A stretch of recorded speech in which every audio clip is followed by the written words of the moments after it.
दोस्तों नमस्कार। भारत के सुप्रीम कोर्ट ने एक बहुत ही महत्वपूर्ण फैसला किया है। आपने हिंदुस्तान में रिजर्वेशन, एससी एसटी के रिजर्वेशन को लेकर, धर्म परिवर्तन को लेकर और अलग अलग मुद्दे पर धर्म, राजनीति और रिजर्वेशन, इन बातों को लेकर काफी गंभीर चर्चाएं सुनी होंगी। लेकिन अब जो सुप्रीम कोर्ट ने एक निर्णय दिया है, इससे भारत की राजनीति, भारत में जो सोशल इंफ्रास्ट्रक्चर है या सोशल डायनामिक्स हैं, इस पे इसका असर और आने वाले समय में कानून के रूप में संसद के अंदर किस तरह से इस पे विवाद होगा, आज हम इसकी चर्चा करेंगे। इसीलिए आज की चर्चा बहुत ही महत्वपूर्ण है। ये हमें ये बताएगा कि किस तरह से सुप्रीम कोर्ट के एक निर्णय ने ये कह दिया कि अगर आपने धर्म बदला तो आपके अधिकार खत्म हो जाए, और धर्म परिवर्तन को लेकर वैसे ही काफी विवाद इस देश में होता रहा है। तो दोस्तों, इस वीडियो को अंत तक देखिएगा कि आफ्टर ऑल ये केस क्या था, सुप्रीम कोर्ट ने ऐसा क्यों कहा, भारत का संविधान क्या कहता है, कौन सा प्रावधान है जो सरकारों के हाथ बांधता है, और किस तरह से अगर इसको वापस केंद्र सरकार को राजनीतिक रूप में इसको अगर देखना है तो क्या क्या बदलाव कानूनों में करने होंगे, इन सब की चर्चा होगी। इसीलिए मेरे साथ बने रहिए, वीडियो को अंत तक देखिए, वीडियो को शेयर करिए, इस चैनल को सब्सक्राइब करिए और शेयर भी करिए। दोस्तों, ये बात है, सुप्रीम कोर्ट का एक मुद्दा आया था। अगर हम देखें, यह था चिंतदा आनंद and state of Andhra Pradesh का। ये इंपॉर्टेंट चीज ये थी कि ये कोई क्रिमिनल लॉ की रूलिंग नहीं थी। ये बेसिकली जो हमारे यहाँ पे स्ट्रक्चरल इश्यूज हैं, जिस तरह से राजनीति हो रही है और जिस तरह से हमारे यहाँ पे आइडेंटिटी को लेकर कि मैं आफ्टर ऑल क्या हूं, मैं किस धर्म से हूं और विद इन धर्म मेरी क्या कास्ट है, उसको ध्यान में रखते हुए और ओवरऑल सामाजिक दायरे में रहते हुए मेरे क्या अधिकार हैं और क्या नहीं है, और अगर मैं धर्म बदलता हूं तो क्या मेरे अधिकार भी बदलेंगे, इन सब को लेकर ये एक महत्वपूर्ण फैसला है। इसीलिए इसका एक लीगल पहलू है, राजनीतिक पहलू है, सोशल पहलू भी है, जिसकी आज हम चर्चा करेंगे। लेकिन क्योंकि हमारे सारे कानून संविधान के तहत होते हैं, तो संविधान की एक जो धारा है, जो आर्टिकल 341 है, वो क्या कहता है, पहले हम इसको समझ लेते हैं। क्योंकि उस बैकग्राउंड को समझे बगैर अगर हम इस कानून को समझने का प्रयास करेंगे तो शायद पूरी बात हम नहीं समझ पाएंगे। इसीलिए ये एनालिसिस जरूरी है और इसको समझना भी जरूरी है। आर्टिकल 341 क्या बोलता है? Identity of schedule caste in India. ये जो प्रोविजन है कि आप किसको शेड्यूल कास्ट कहेंगे, ये आर्टिकल 341 डिफाइन करता है। अब आर्टिकल 341 क्या है? आर्टिकल में जो लिखा होता है वो संसद पास करती है। या तो संविधान निर्माताओं ने लिखा होगा, और अगर उसमें बदलाव हुआ होगा तो वो संसद करती है। वो कोई राज्य सरकार या गैजेट नोटिफिकेशन से आप नहीं कर सकते हैं, इस बात को समझना होगा। साथ ही it is a foundational of reservation policy for SC ST protection and laws like SC and ST act. अब इसको आप समझिए कि हिंदुस्तान में जो भी एससी एसटी से संबंधित कानून हैं और जो भी उसके प्रावधान हैं, वो सारे के सारे इस आर्टिकल 341 के तहत ही इवॉल्व होते हैं और संविधान की जो मर्यादा है उसके हिसाब से उस पर काम किया जाता है। इसका क्लॉज क्या बोलता है? जो क्लॉज 1 है वो ये बोलता है दोस्तों कि जो भारत के राष्ट्रपति हैं बाय पब्लिक नोटिफिकेशन। अब भारत के राष्ट्रपति पब्लिक नोटिफिकेशन कब निकालते हैं? या तो उसको संसद पास करे, या राष्ट्रपति शासन हो तो राष्ट्रपति महोदय पास करें। ऐसी स्थिति के अंदर स्पेसिफाई विच कास्ट, रेस और group are to be treated as schedule caste. अब कौन शेड्यूल कास्ट होगा, ये राष्ट्रपति के अधिनियम से पता लगता है। अब वो कैसे इश्यू होता है उसकी हम डिटेल चर्चा कभी और करेंगे, लेकिन जनरली संसद से जो द्वारा पारित प्रावधान होते हैं, राष्ट्रपति उनका अनुमोदन करके और वो गैजेट इशू किया जाता है। This is done state wise और यूनियन टेरिटरी वाइज। क्योंकि हमारे यहाँ संघीय ढांचा है, हर राज्य की सामाजिक परिस्थितियां अलग हैं। इसीलिए जब भी हम एससी एसटी की बात करते हैं तो वहां के सामाजिक समीकरण को देखकर, वहां के समाज की परिस्थितियों को देखकर ये निर्णय लिए जाते हैं। और स्टेट की अगर हम बात करते हैं तो जो राष्ट्रपति महोदय हैं वो गवर्नर से भी बात करते हैं कि वहां पे जो स्थिति है, क्योंकि अगर विधानसभा ने कोई सेशन में कोई मुद्दा पास किया एससी एसटी से, वो गवर्नर के सिग्नेचर के लिए जाएगा। अगर गवर्नर को लगता है कि ये संवैधानिक मर्यादा के खिलाफ है तो वो राष्ट्रपति से कंसल्टेशन के लिए उस डॉक्यूमेंट को या उस बिल को भेज देते हैं और अल्टीमेटली डिसीजन होता है केंद्र सरकार का। दूसरा, only parliament can add new caste to the SA list and remove caste from the list.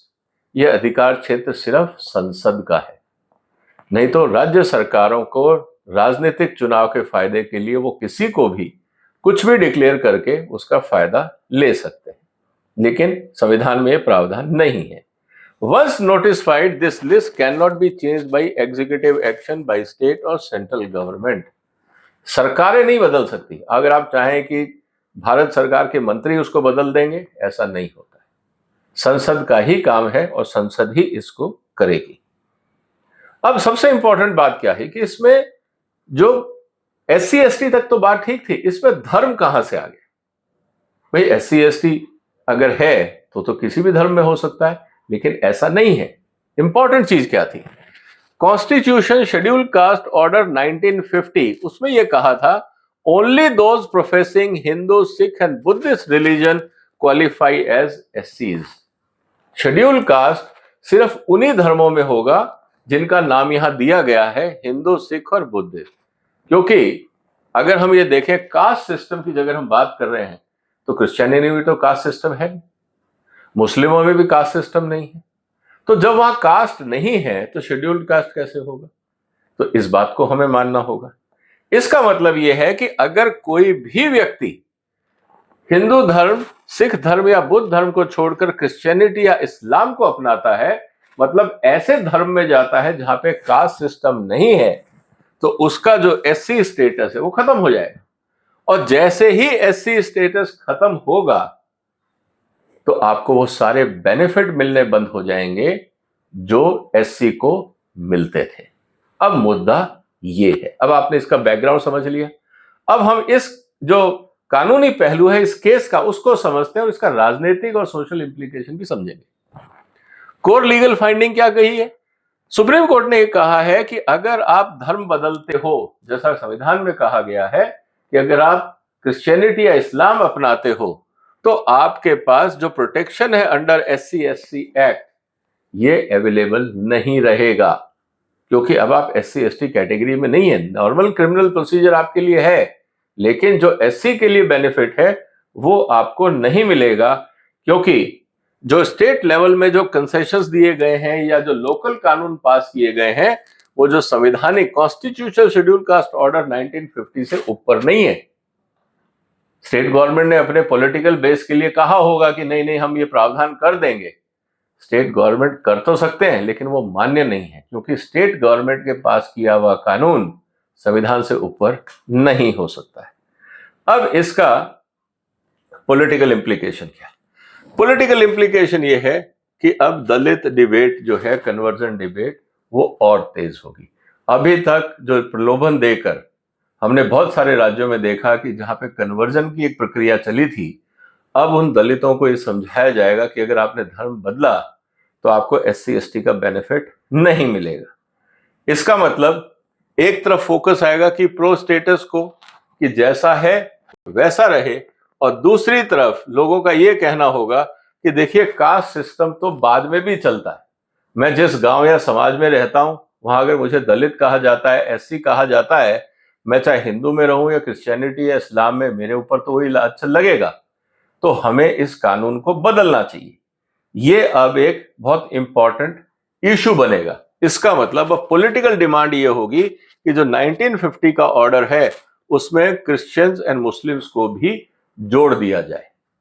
अब सरकार जोड़ेगी या नहीं जोड़ेगी, अब ये राजनीतिक विवाद का मुद्दा है। इसका मतलब ये है कि इस जजमेंट से जो स्टेटस को कैंप है, जो ये कह रहे हैं कि कन्वर्जन के बाद भी SC/ST जारी रहे, अब कन्वर्जन के अगेंस्ट जो लोग हैं कि कन्वर्जन अगर करोगे तो बेनिफिट छूट जाएंगे, उनका पलड़ा अब भारी होता है।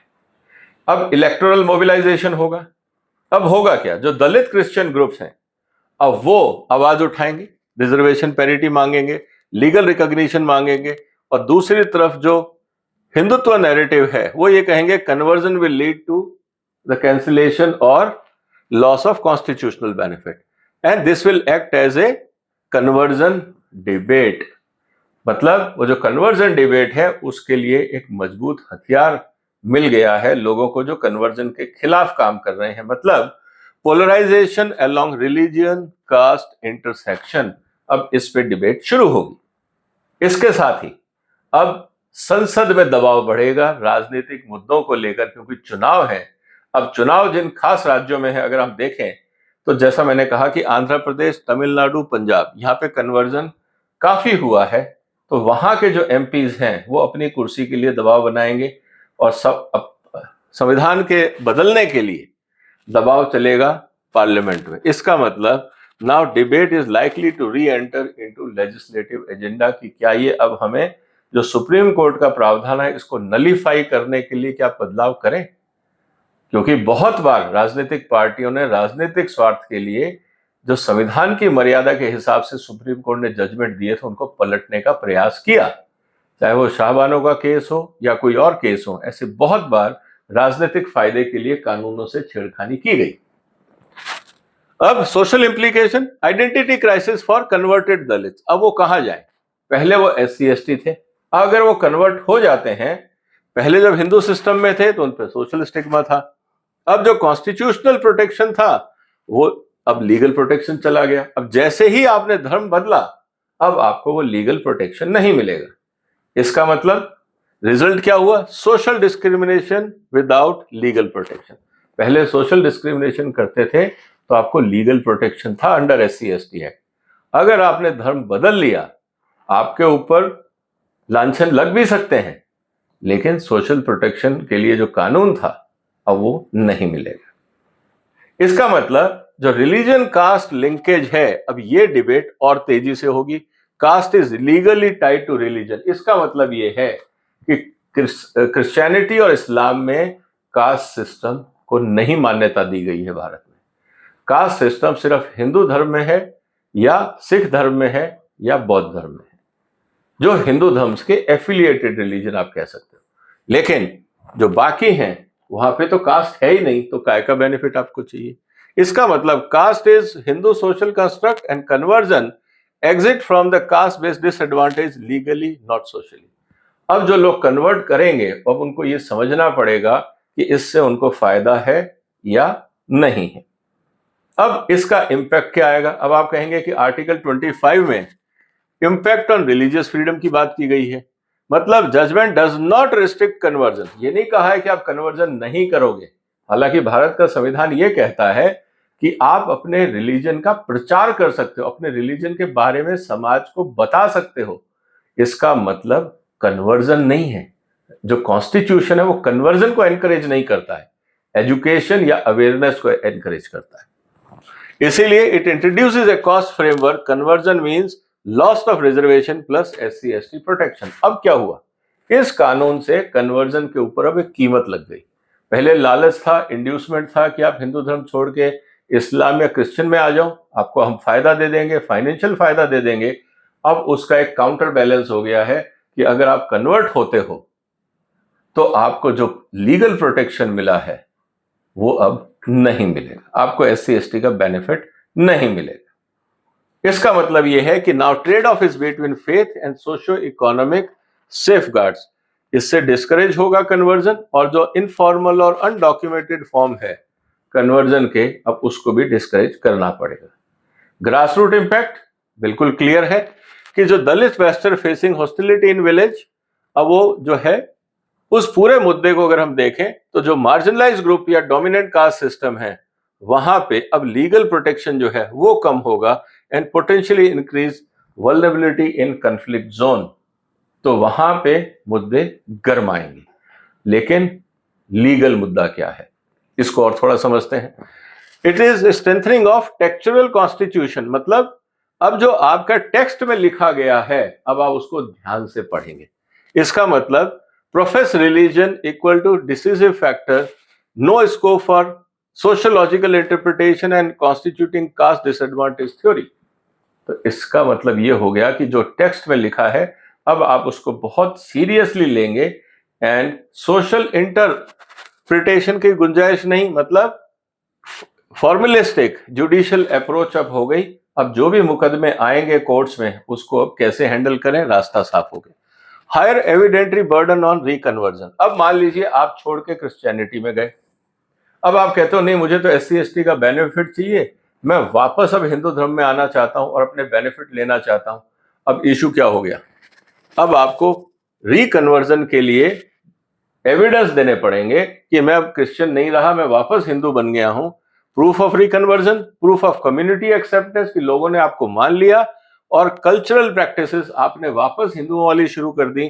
It means it is extremely difficult to sustain reconversion claim. अगर आप अलग होते हो और वापस धर्म में आते हो तो आपको सब कुछ वही करना पड़ेगा जो आप शुरू से करते थे। लेकिन क्या आप तैयार हैं? साथ ही इस स्कोप को जो SC/ST एक्ट है इसको उन्होंने और डिफाइन और फोकस कर दिया। It is statute dependent not harm dependent. अब पहले क्या था कि आप SC/ST हैं, आपके ऊपर लांछन लगा, आपको कार्रवाई हुई, लेकिन अब ये कानून के हिसाब से चलेगा। इसका मतलब caste abuses occur, social targeting exist, no protection of legal SC statute is absent. अगर आपके साथ कुछ भी होता है और आप हिंदू धर्म में नहीं हो, आप मुस्लिम हो या क्रिश्चियनिटी में हो, तो आपको SC एक्ट का फायदा नहीं मिलेगा। इसका मतलब भारत के लिए अब लॉन्ग टर्म टेंशन है एक हिसाब से, क्योंकि अलग अलग मुद्दे होंगे। कन्वर्जन ग्रुप अपनी बात करेगा, नॉन कन्वर्जन लॉबी अपनी बात करेगी। तो इसका मतलब सुप्रीम ने कहा है कि जो कॉन्स्टिट्यूशन है वो ये बोलता है कि जो SC का मुद्दा है ये रिलीजन से जुड़ा हुआ है, लेकिन जो सोशल रियलिटी है वो कहते हैं रिलीजन नहीं साहब, प्रताड़ित तो आदमी कहीं भी हो सकता है इररिस्पेक्टिव ऑफ रिलीजन। अब ये जो डिबेट है ये अब इंटरेस्टिंग टर्न लेगी, लेकिन अब यहाँ पे पॉलिसी वैक्यूम है जो अब विजिबल होगा कि उस स्थिति में क्या होगा। बैकवर्ड का बंदा कन्वर्ट होता है, उसको लीगल प्रोटेक्शन नहीं मिलता तो क्या होगा, ये अपने आप में मुद्दा बनेगा। तो क्या इसके लिए नया कानून लाया जाएगा या आने वाले समय में इसको कोर्ट्स दोबारा देखेंगी। फिर ह्यूमन राइट्स की बात आ जाएगी कि साहब आप कास्ट के अंदर फिर अब ह्यूमन राइट एंगल को देखोगे कि अगर आप प्रोटेक्शन नहीं दे रहे हो, एक तरफ आप बात करते हो फ्रीडम ऑफ रिलीजन, तो उसने अगर अपना धर्म चुन लिया तो आपको बेनिफिट क्यों हटा रहे हो, ये भी मुद्दा उठेगा। और इक्वालिटी बिफोर लॉ की हम बात कर रहे हैं कि आपका धर्म कुछ भी हो, कानून तो प्रोटेक्शन दे, तो फिर SC/ST एक्ट की जरूरत क्या है, फिर आप उसको हटा दो, पूरे समाज को एक साथ दो। तो ये दोनों तरफ खेला जाएगा। अगर आप कहते हो कि इक्वालिटी बिफोर लॉ, तो फिर SC/ST क्यों चाहिए, उसको पूरे को हटाओ। रिजर्वेशन क्यों चाहिए, सबको हटाओ। ये मुद्दा और गंभीर होगा। इसका मतलब है दोस्तों कि अगर हम इसको और ध्यान से देखें, बॉटम लाइन क्या कहती है, it is a high impact constitutional movement with 3 defined consequences. Legal clarity, conversion means loss of SC status. Political activism, अब इसमें लेजिस्लेटिव डिमांड आएगी और आइडेंटिटी बेस्ड मोबिलाइजेशन होगा। सोशल फ्रिक्शन की जब बात आएगी तो फिर लीगल आइडेंटिटी और डिस्क्रिमिनेशन की बात आएगी। तो कुल मिला के जो हम बात शुरू में कर रहे थे दोस्तों कि 341 में क्या कहा गया है, उसके आधार पर अगर हम चलें तो प्रेसिडेंशियल लिस्ट इज फाइनल। अब जो राष्ट्रपति की लिस्ट है वो फाइनल है। State government have no power to change the status. इसका मतलब स्टेट वाइज वेरिएशन होगा, आप उसमें कुछ कर नहीं सकते। तो जो कारण है, ऐसा क्यों लिखा भारत के संविधान में, इसके पीछे भी एक रीजन था कि basis of reservation is basically for all SC reservation, education, job, politics flows from this article. इसका मतलब जैसे ही आपने धर्म बदला तो जो रिजर्व कैटेगरीज में इलेक्शन होता था अब आप उसके लिए भी एंटाइटल नहीं रहे। इसको भी समझना होगा। Then gateway to legal protection, क्योंकि लॉ ये कहता है कि SC/ST prevention of atrocities act depends on SC statute in article 341। Core conversion debate ये है कि भाई चाहे वो मुस्लिम हो क्रिश्चियन हो, उसको एससी स्टेटस मिलना चाहिए। लेकिन संविधान कहता है ये संभव नहीं है क्योंकि उनमें कास्ट सिस्टम होता नहीं। तो क्रिटिकली अब क्या होना है? Constitutionally debate defined by presidential order, change आप सिर्फ पार्लियामेंट के थ्रू कर सकते हो। कोर्ट इस लिस्ट को बढ़ा घटा नहीं सकता और राज्यों के हाथ में कुछ है नहीं। इसका मतलब जो अभी स्थिति है वो बरकरार रहेगी। तो अंत में हम क्या कहना चाहेंगे? कहना हम ये चाह रहे हैं, ruling does not end the debate, it institutionalises it. पहले जो समाज में चर्चा चलती थी कि एससी एसटी एक्ट चाहिए नहीं चाहिए, किसको चाहिए, रिजर्वेशन क्यों चाहिए, अब ये डिबेट और आगे बढ़ेगी। इसीलिए मैंने शुरू में कहा था कि इसको ध्यान से समझिएगा। जब आप कहते हो कि सब बराबर है तो फिर रिजर्वेशन क्यों? जब आप कहते हो कि नहीं प्रताड़ित को हमें प्रोटेक्शन देना है, तो प्रताड़ित कौन है? जिन धर्मों में कास्ट सिस्टम होता ही नहीं वहां पे कास्ट प्रोटेक्शन क्यों चाहिए? एससी का मतलब क्या है? शेड्यूल कास्ट, वहां कास्ट तो है ही नहीं, तो आप किसको दोगे, कैसे डिफाइन करोगे? उन धर्मों में जो वो प्रावधान ही नहीं है तो क्या आप नया फॉर्मूला क्रिएट करोगे? मुद्दा बहुत कॉम्प्लिकेटेड हो गया। And should affirm action be based on religious identity as currently or continuing social disadvantage irrespective of religion? अब continuing social disadvantage आप कैसे मानोगे? आपने तो यही कह के दलित को क्रिश्चियन बनाया था कि आपके यहाँ प्रताड़ित होता है, आप क्रिश्चियन में आ जाओ, आप प्रताड़ित नहीं होगे। वो क्रिश्चियनिटी में चला गया, फिर भी आप कहते तो नहीं जी प्रताड़ित है, तो फिर कन्वर्जन क्यों किया? ये मुद्दा भी उठेगा। इसका मतलब यह है the question will shape now future constitutional amendments, electoral politics and social justice discourse and debate. अब 341 क्या बोलता है? It is not an administrative order. It is basically serious political and social issue. और ये कैसे डिटरमाइन होगा? Affirmative action, who gets it? इसको protection reservation चाहिए. And what is the legal protection? And who is officially recognized as historically disadvantaged? अब Muslims और क्रिश्चियनी में तो हिस्टोरिकली डिसएडवांटेज कोई कॉन्सेप्ट है ही नहीं, तो अब क्या करोगे? आप इसको नया बनाओगे?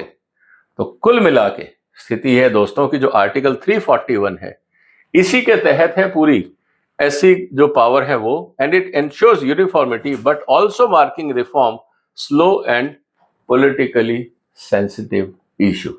तो कहने का ये एक मुद्दा था, एक छोटा सा सुप्रीम कोर्ट के हिसाब से वो जजमेंट था, करीब 60 पेज का जजमेंट है, लेकिन सवाल अब इस बात का है कि इसने पूरे सोशल डिबेट में एक नई डायमेंशन को ऐड कर दिया।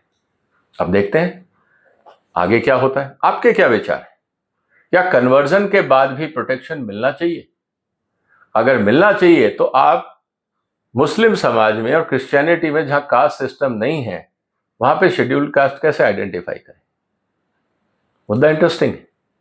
जो भी आपके विचार हो कमेंट बॉक्स में लिखिए, इस वीडियो को शेयर करिए, इस मुद्दे पे चर्चा करिए और इस चैनल को सब्सक्राइब करिए, क्योंकि आने वाले दिनों में हम इस तरह के मुद्दे आपके साथ चर्चा में लाते रहेंगे। ये गंभीर मुद्दे हैं, इससे आपके समाज पे, आपके देश पे, आपकी आर्थिक स्थिति पे बहुत प्रभाव पड़ता है, इसलिए गंभीर चर्चाएं हम आपके साथ करते रहें। आप अपने विचार कमेंट बॉक्स में लिखिए, शेयर करिए, सब्सक्राइब करिए। फिर मिलेंगे। वंदे मातरम।